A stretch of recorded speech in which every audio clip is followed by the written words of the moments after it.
ইসলাম গ্রহণ করো, না হলে পৃথিবীতে তোমার থাকার আর সুযোগ নেই। পৃথিবীর বুকে এত মত আর এত পথ, এত দল আর এত তরিকা, এত মাযহাব, কোনো থাকার সুযোগ হবে না। একটাই মাত্র মুহাম্মদ সাল্লাল্লাহু আলাইহি ওয়াসাল্লাম যেই পথ পদ্ধতিতে দিন নিয়ে এসেছেন, ঈসা আলাইহিস সালাতুস সালাম সেটাকেই পৃথিবীর বুকে বাস্তবায়ন করবেন ইনশাআল্লাহ। আল্লাহ সুবহানাহু ওয়া তাআলা তাকে সেই দায়িত্ব দিয়েই আবার পৃথিবীতে পুনরায় নিয়ে আসবেন। পৃথিবীর বুকে ইসলাম ছাড়া ভিন্ন কোনো মতবাদ থাকবে না। নাস্তিকতার মতবাদ বলেন আর আস্তিকতার নাম দিয়ে বিভিন্ন দল আর মত বলেন, কোনো থাকবে না। শুধু একটাই, সেটা হলো মুহাম্মদ সাল্লাল্লাহু আলাইহি ওয়াসাল্লাম যেই তরিকা নিয়ে এসেছেন, যেই দিন নিয়ে এসেছেন, তার যে আদর্শ কোরআন ও সহিহ সুন্নাহর আলোকে, সেটা ছাড়া আর বিকল্প কিছু থাকবে না। সুতরাং প্রতিটি মুসলিমের এই সুসংবাদ গ্রহণ করা দরকার।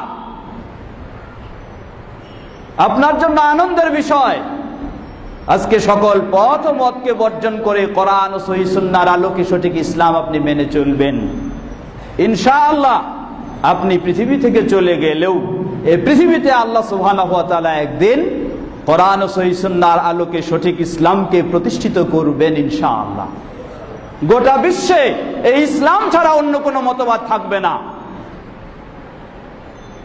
কোনো নাস্তিকতাবাদ থাকবে না, কোনো ইহুদিবাদ থাকবে না, কোনো খ্রিস্টানবাদ থাকবে না, কোনো ধর্ম নিরপেক্ষতাবাদ থাকবে না, আরো কোনো বাতিলবাদ, কোনো মতবাদ থাকবে না পৃথিবীর বুকে। শুধু একটাই দিন থাকবে, সেটি হলো নবী মুহাম্মদ সাল্লাল্লাহু আলাইহি ওয়াসাল্লাম যা নিয়ে এসেছেন কোরআন এবং সহিহ সুন্নাহর আলোকে, সেটাই থাকবে ইনশাআল্লাহ।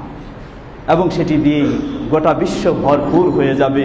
আল্লাহ সুবহানাহু ওয়া তাআলা এভাবেই ঈসা আলাইহিস সালাতুস সালামকে এই দায়িত্ব দিয়ে প্রেরণ করবেন এবং তিনি সেটি বাস্তবায়ন করবেন। এরপর ঈসা আলাইহিস সালাতুস সালামের পৃথিবী থেকে তার ওফাত, মৃত্যু ঘটবে। অতএব কোরআন ও সহিহ সুন্নাহর আলোকে একজন মুমিন এটাই বিশ্বাস করবে যে বিষয়গুলি এই খুতবার সংক্ষিপ্ত সময়ে সবিস্তারে আলোচনা করার সুযোগ নেই। সেই লেখক